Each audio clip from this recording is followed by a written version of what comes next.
En los videos anteriores les hablé de la primera ley de la termodinámica, la ley de la conservación de la energía, y de los intercambios de calor que ocurren durante las reacciones químicas, que pueden describirse como cambios de entalpía cuando éstas se producen a presión constante. En este video les voy a hablar de calorimetría, que es la rama de la termodinámica que permite medir esas cantidades de calor liberados o consumidos durante las reacciones químicas.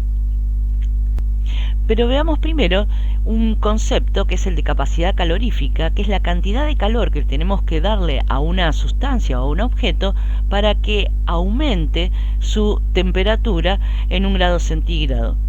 Esa capacidad calorífica la podemos definir como el cociente, entonces, entre el calor que le entregamos y el aumento de temperatura de la sustancia del objeto, y se expresa en unidades de Joule sobre Kelvin o Joule sobre grados centígrados, porque es indistinto expresar la variación de temperatura en Kelvin o grados centígrados, porque el valor numérico de una diferencia de temperatura o de una variación de temperatura es el mismo independientemente de que estemos usando Kelvin o grados centígrados.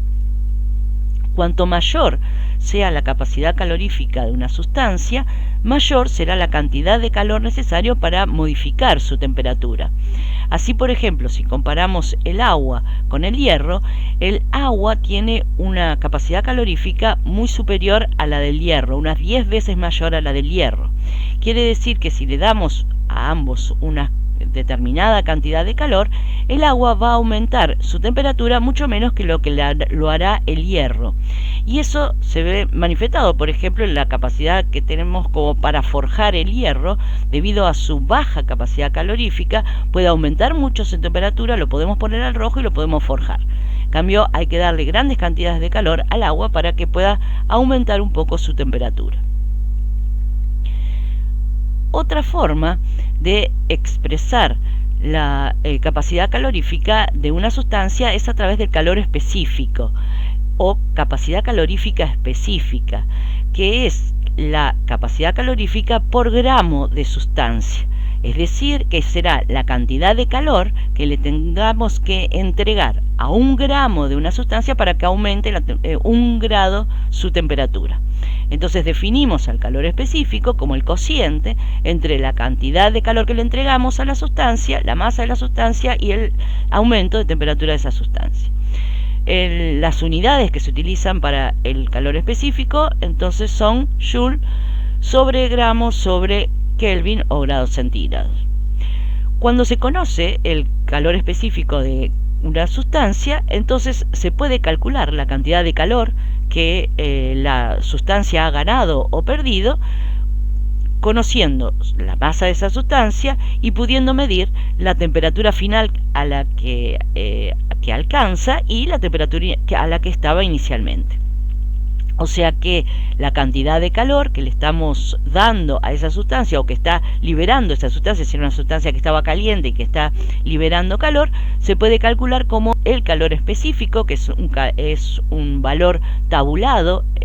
Los valores de calores específicos de una serie de sustancias está tabulado en la tabla número 16 de la tabla de constantes físicas y termodinámicas, así que allí pueden buscar el valor de calor específico de una serie de sustancias que hemos tabulado allí y multiplicado por la masa de la sustancia, una cantidad pesada de sustancia, y midiendo la temperatura final que alcanza la sustancia luego de haber absorbido o liberado calor y la temperatura a la que estaba inicialmente. Y el calor lo expresamos en Joule o cualquier otra unidad de energía, como puede ser kilojoule, caloría, kilocaloría. Veamos cómo podemos emplear esta ecuación para el cálculo del calor en un ejercicio. El ejercicio nos dice cuánto calor se debe suministrar a un trozo de aluminio de 50 gramos para incrementar su temperatura de 22 a 85 grados centígrados. Entonces expresamos la ecuación que recién les mencionaba, el calor igual a la masa por el calor específico por la variación de temperatura. Acá lo que queremos saber es cuánto calor le tenemos que dar a un trozo de aluminio, que tiene una masa de 50 gramos, o sea que la masa que tendremos que usar acá será la masa de ese trozo de aluminio. El calor específico es el calor específico del aluminio, que podemos buscar en la tabla 16, como les expresé hace un momento. Por lo tanto, acá para el aluminio buscamos el valor y es 0,90 joules sobre gramos sobre grados centígrados. Y por otro lado, el ejercicio nos dice que la temperatura de ese trozo de aluminio debe aumentar desde 22 grados, que es la temperatura a la que estaba inicialmente, hasta 85 grados centígrados. O sea, la temperatura final es 85, la inicial es 22. Colocamos esos dos valores, hacemos la cuenta y calculamos entonces el valor de calor que le tenemos que dar a esa barra de aluminio, ese trozo de aluminio, para que alcance esa temperatura final de 85 grados y será 2835 joules. Veamos otro ejercicio en el que se produce una transferencia de calor desde un objeto a otro. En este caso sería otra sustancia, sería agua líquida. Veamos lo que nos dice el ejercicio. Se calienta a la llama un trozo de hierro de masa de 400 gramos y se lo introduce en un recipiente que contiene 1000 gramos de agua. La temperatura inicial del agua es de 20 grados. Y luego de introducir el trozo de hierro, la temperatura asciende a 32,8 grados centígrados. O sea, esa es la temperatura final, tanto del hierro como del agua. Y la pregunta es, ¿cuál era la temperatura inicial de la barra de hierro una vez calentada? Entonces tenemos un trozo de hierro caliente, porque fue calentado a la llama, lo introducimos adentro del agua, adentro de una masa determinada de agua, que estaba a 20 grados centígrados, o sea que el agua estaba más fría. Habrá una transferencia de calor desde el hierro caliente al agua líquida y que estaba más fría, y ambos, una vez que se produce esa transferencia de calor, alcanzan la misma temperatura, que es 32,8 grados. Entonces el hierro se habrá enfriado. Al enfriar se transfiere ese calor, que es absorbido por el agua. La cantidad de calor transferido o liberado por el hierro es igual a la cantidad de calor absorbida por el agua. Entonces, ¿cómo calculamos esas cantidades de calor? Por un lado tenemos la masa de hierro, que es de 400 gramos. Conocemos el calor específico del hierro, que es 0,449 joules sobre gramos Kelvin. Y conocemos la temperatura final que alcanza el hierro, pero no conoce lo que tenemos que calcular, que justamente nuestra incógnita es la temperatura a la que estaba originalmente el hierro, porque la final la conocemos, que es 32,8 grados. Por otro lado, ¿cuál va a ser el calor absorbido por el agua? Bueno, la masa de agua es de 1000 gramos, el calor específico del agua lo conocemos y es 4,184 joules sobre grados centígrados, y la variación de temperatura será igual a la temperatura final de 32,8 grados centígrados menos 20, que era la temperatura inicial, 20 grados centígrados a la que se encontraba el agua. Entonces vemos que el calor específico lo expresamos por grados centígrados y entonces la diferencia de temperatura también la expresamos en grados centígrados, y si no, hubiéramos expresado los dos en Kelvin y de esa manera se pueden cancelar las unidades. Pero numéricamente el valor es el mismo. Lo único que tenemos que tener en cuenta es de colocar la unidad correcta. Entonces ahora lo que tenemos que calcular es la temperatura a la que estaba inicialmente la barra de hierro, el trozo de hierro, y entonces tendremos que despejar la temperatura inicial. Despejamos entonces esa temperatura inicial y nos da que la temperatura a la cual se encontraba inicialmente el hierro cuando se lo calentó a la llama era de 331 grados centígrados. ¿Qué es lo que tenemos que observar aquí? Que el trozo de hierro se enfrió desde 331 grados a 32,8 grados centígrados, mientras que el agua se calentó desde 20 grados centígrados a 32,8 grados centígrados. Se calentó solamente en 12,8 grados centígrados el agua, y el hierro, el trozo de hierro, se enfrió casi 300 grados centígrados. Esto es por la diferente capacidad calorífica que tiene el agua con respecto al hierro. El agua tiene un calor específico que es 4,184 joules sobre grados centígrados, mientras que el del hierro es casi 10 veces menor.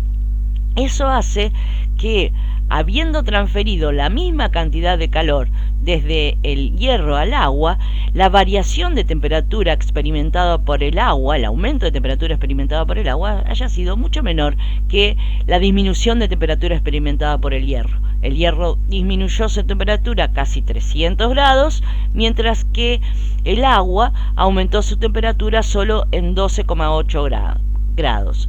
Ustedes pueden decirme que la masa de agua es mayor que la masa de hierro. Efectivamente, es un poco más del doble que la masa de hierro, pero la temperatura del trozo de hierro disminuyó unas 30 veces más que lo que aumentó la temperatura de la masa de agua, por lo cual evidentemente eso está relacionado con los calores específicos relativos que tienen uno y otro. Una sustancia que tiene un calor específico muy alto, como el agua, varía poco su temperatura para una determinada transferencia de calor. Para esa misma transferencia de calor, el hierro cambió mucho más la temperatura. Veamos otra aplicación para el cálculo de calor. Ahora, si queremos calentar un trozo de hielo de 10 gramos desde menos 50 grados centígrados hasta 50 grados centígrados, ¿qué cantidad de calor necesitaremos para llevar a cabo ese calentamiento y del hielo desde menos 50 hasta 50 grados centígrados? Lo que tenemos que tener en cuenta acá es que cuando hagamos eso, habrá un cambio de estado de agregación del hielo a agua líquida, y por lo tanto hay que tener en cuenta también el calor que se necesita para efectuar ese cambio de estado de agregación, porque no solamente estaremos transfiriéndole calor para aumentar la temperatura de la sustancia, que sería el calentamiento acá del sólido y acá el calentamiento del líquido, sino que también le tendremos que dar calor para que se produzca el cambio de estado de agregación. O sea que tendremos que sumar el calor necesario para calentar la sustancia, primero en estado sólido y luego en estado líquido, más el calor necesario para fundir a la sustancia, en este caso el hielo, y pasarlo de sólido a líquido. Entonces tendremos tres términos para sumar. El calor va a ser igual al calor necesario para calentar el hielo sólido, que va a depender entonces de la masa, que son los 10 gramos de agua, el calor específico del agua sólida, que no es el mismo que el calor específico del agua líquida. El calor específico del agua sólida también lo sacamos de la misma tabla que les mencionaba anteriormente, es 2,093 joules sobre grados centígrados, y la variación de temperatura del agua, que va a ser desde menos 50 hasta 0 grados, o sea que tendremos que restar 0 menos 50 si expresamos todo en grados centígrados. Después le tenemos que sumar el calor necesario para este segundo tramo, que será el calor necesario para fundir, ¿cuántos? 10 gramos de agua. El calor de fusión normalmente lo tenemos expresado por mol de sustancia. Este va a ser un dato del que se disponga. Lo podemos calcular a partir de la diferencia de los calores de formación estándar de la sustancia en estado líquido y en estado sólido. Eso lo podemos sacar de la tabla 8 de los valores de entalpía estándar de formación, cuando tenemos tabulado para la sustancia en estado sólido y en estado líquido. La diferencia entre esos calores estándares de formación nos va a dar el calor de fusión para un mol de esa sustancia.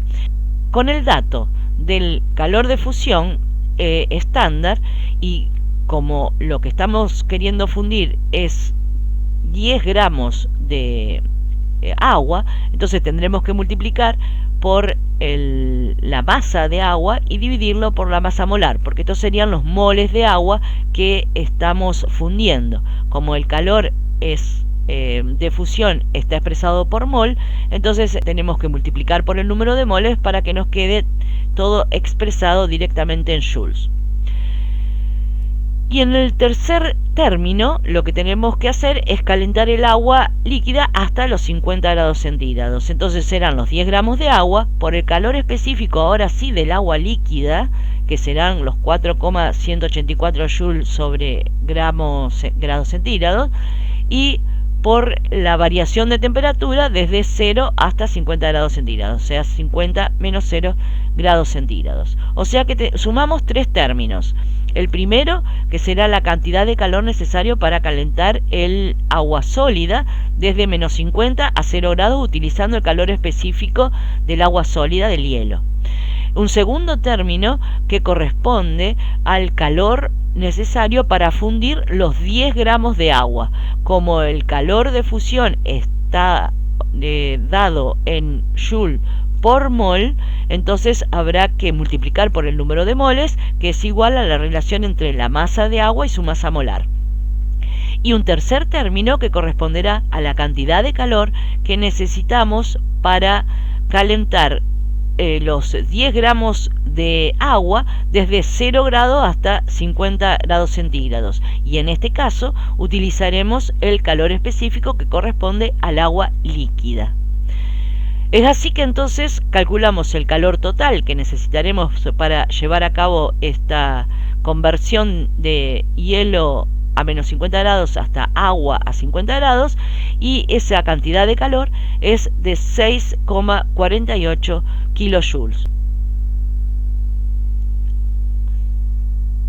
Para medir cantidades de calor se puede utilizar un calorímetro. En particular, el calorímetro que les voy a describir es uno que se emplea para determinar cantidades de calor liberado o absorbido por una reacción cuando se lleva a cabo a presión constante, o sea que nos permite determinar variaciones de entalpía para una determinada transformación.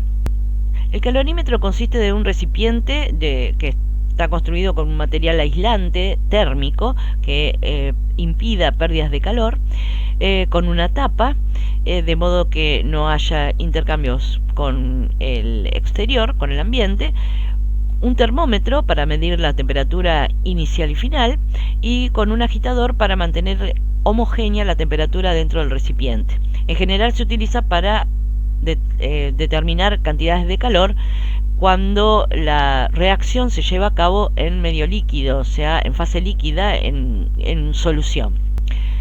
Supongamos que estamos llevando a cabo una reacción exotérmica, que es aquella que se produce con liberación de calor, y que por lo tanto cuando pasamos de reactivos a productos, los productos tienen menor contenido energético que los reactivos y ese exceso de calor se libera al entorno. Nuestro sistema es la reacción y el entorno será la solución misma en donde se está produciendo la reacción, que la solución que es lo que tenemos adentro del recipiente. Como la solución fundamentalmente está formada por agua, porque supongamos que todo esto se haga en solución acuosa y que el solvente sea agua, las soluciones empleadas son soluciones diluidas y entonces en la solución mayoritaria el componente mayoritario es agua. Por lo tanto podemos decir que el entorno de nuestro sistema, que es la reacción, está constituido por el agua o la solución, que va a ser mayoritariamente agua. Entonces todo ese calor liberado por la reacción es absorbido por el entorno, que es el agua en donde se produce la reacción y que está dentro del recipiente. Entonces, si la reacción es exotérmica, el calor la temperatura del agua va a aumentar porque habrá recibido todo ese calor liberado por la reacción. O sea que el agua se calienta, aumenta la cantidad de calor recibido por el agua, va a ser positivo, y el calor de reacción, como es una reacción exotérmica, va a ser negativo, va a tener una magnitud igual a la cantidad de calor absorbido por el agua, pero de signo contrario. Entonces, cuando la reacción es exotérmica, el la reacción libera calor, ese calor es absorbido por el agua en donde se produce la reacción, el agua se calienta y esa cantidad de calor que medimos y que determinamos a partir de la variación de temperatura será igual en magnitud, pero de signo contrario al calor liberado por la reacción. Si tenemos una reacción endotérmica, que es una reacción que se produce con consumo de calor, entonces los reactivos cuando pasan a productos consumen calor, la reacción va a tomar ese calor del agua y por lo tanto el agua va a perder calor y se va a enfriar. Lo que vamos a medir en una reacción endotérmica va a ser una disminución de temperatura. Entonces la solución o el agua habrá perdido calor. Entonces ahí tenemos que como se enfría, el calor lo vamos a tomar como una pérdida de calor negativo. El calor de la reacción va a ser igual en magnitud a esa cantidad de calor cedido por el agua, pero de signo contrario, porque la reacción va a consumir calor, porque es una reacción endotérmica. Entonces el agua pierde calor, cede calor a la reacción para que se produzca, la reacción, que es el sistema, absorbe ese calor, se produce la reacción y como consecuencia lo que medimos acá es una disminución de la temperatura del agua, que es la que cedió el calor a los reactivos para que se conviertan en productos. Veamos cómo funciona esto matemáticamente, si tenemos que hacer los calculitos, a través de un ejemplo de aplicación. Vamos a suponer que hacemos una reacción mezclando en un calorímetro, como el que les mostré recién, 50 mililitros de una solución de hidróxido de sodio, 0,5 molar, con 50 mililitros de una solución de clorhídrico, 0,5 molar. Y que ambas soluciones estaban a una temperatura inicial de 20 grados centígrados y que una vez que se produce la reacción y se las mezclan, dentro del calorímetro la temperatura final que se mide con el termómetro es de 23,2 grados centígrados. Entonces lo que tenemos que determinar es el calor de la reacción, si el calor específico de la solución es 4,18 joules sobre gramo grados centígrados, o sea que es calor específico del agua, y si la densidad de la solución es la densidad del agua, 1 gramo por centímetro cúbico. Lo primero que tenemos que calcular es la cantidad de calor absorbido por el agua. Decimos absorbido porque pasa de 20 grados a 23,2 grados centígrados. Entonces cuando hacemos la mezcla tenemos que la masa total de agua, como la densidad es 1, es lo mismo hablar de mililitro que de gramo, 50 mililitros de una solución acuosa van a ser 50 gramos de agua, 50 mililitros de la otra solución acuosa son otros 50 gramos de agua, o sea que tenemos un total de 100 gramos de agua, o 100 gramos de solución, que de densidad 1 y que por lo tanto es lo mismo que hablar de 100 gramos de agua. El calor específico de la solución es igual al calor específico del agua. La masa total entonces va a ser de 100 gramos y la variación de temperatura va a ser la temperatura final 23,2 y la inicial 20. Con todas esas cantidades podemos calcular la cantidad de calor que absorbió el agua. Y digo absorbió el agua porque aumentó su temperatura y por lo tanto será calor que ha recibido el agua al producirse la reacción. La temperatura del agua o de la solución aumentó y por lo tanto quiere decir que es un calor cedido al agua. El calor de reacción entonces va a ser de igual magnitud pero de signo contrario, porque va a tratarse de una reacción exotérmica que calentó el agua en donde se produjo. Entonces el calor de la reacción va a ser menos 1,34 kilojoules, menos la cantidad de calor que recibió el agua.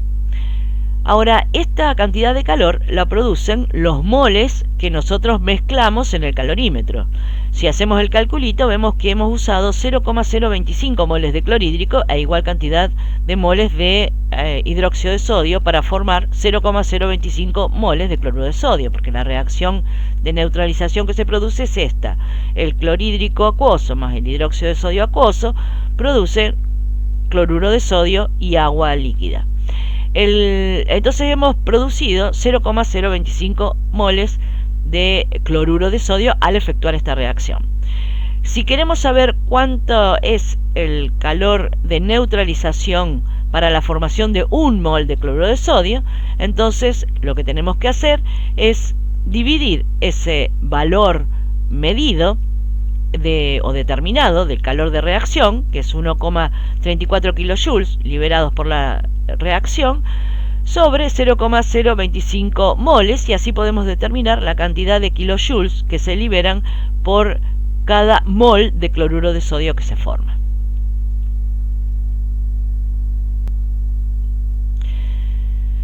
También podemos determinar la cantidad de calor trabajando a volumen constante en lugar de hacerlo a presión constante. En el calorímetro que les describí recién, en las reacciones, los cálculos de calor que hicimos para la reacción llevada a cabo en el calorímetro anteriormente eran todas a presión constante, pero también podemos hacerlo a volumen constante. Cuando trabajamos a volumen constante, la cantidad de calor intercambiado es igual al aumento o a la variación de energía interna del sistema. Entonces, en ese caso, calor a volumen constante, el Q sub V, es igual a la variación de energía interna. Esto lo podemos hacer en una bomba calorimétrica. Una bomba calorimétrica es un aparato como el que les muestro acá a la izquierda, en donde consta de un recipiente externo que se llena de agua, en donde se coloca el termómetro para medir la temperatura inicial y final, y un agitador para mantener homogénea la temperatura de toda la masa de agua. Eso se llena con una cantidad de agua fija, que es la que cuya variación de temperatura se va a medir.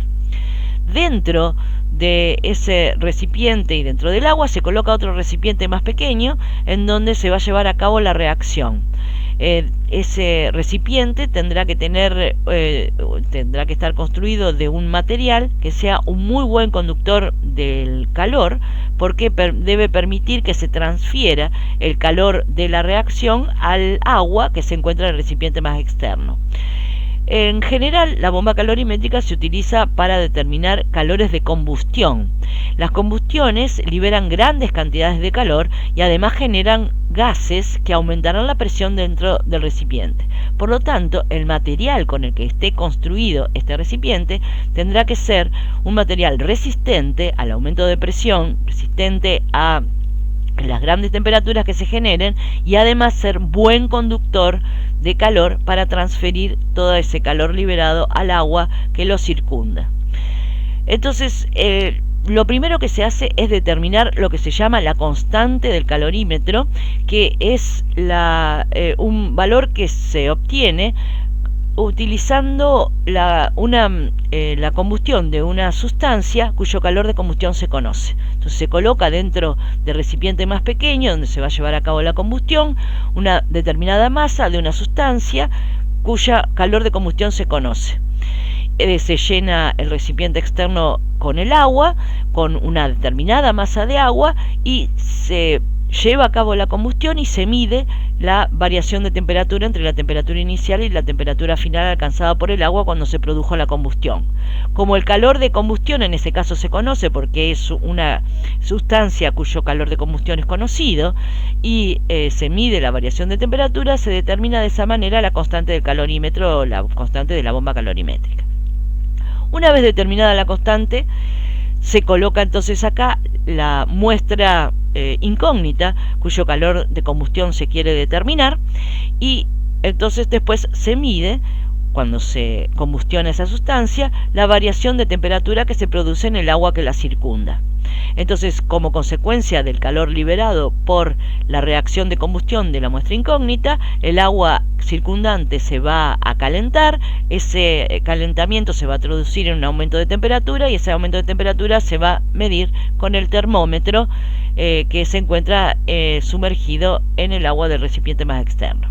Entonces habrá un aumento de temperatura del agua, porque se calentará el agua. Ese aumento de temperatura permitirá calcular la cantidad de calor absorbido por el agua, que va a ser igual a la constante del calorímetro por la variación de temperatura, el cambio de temperatura medida, temperatura final menos temperatura inicial, y el calor de reacción va a ser como va a ser negativo porque es una reacción exotérmica, ese calor de reacción va a ser igual a la cantidad de calor absorbido por el agua, pero con signo opuesto. El calor de reacción va a ser negativo, mientras el calor absorbido por el agua va a ser positivo.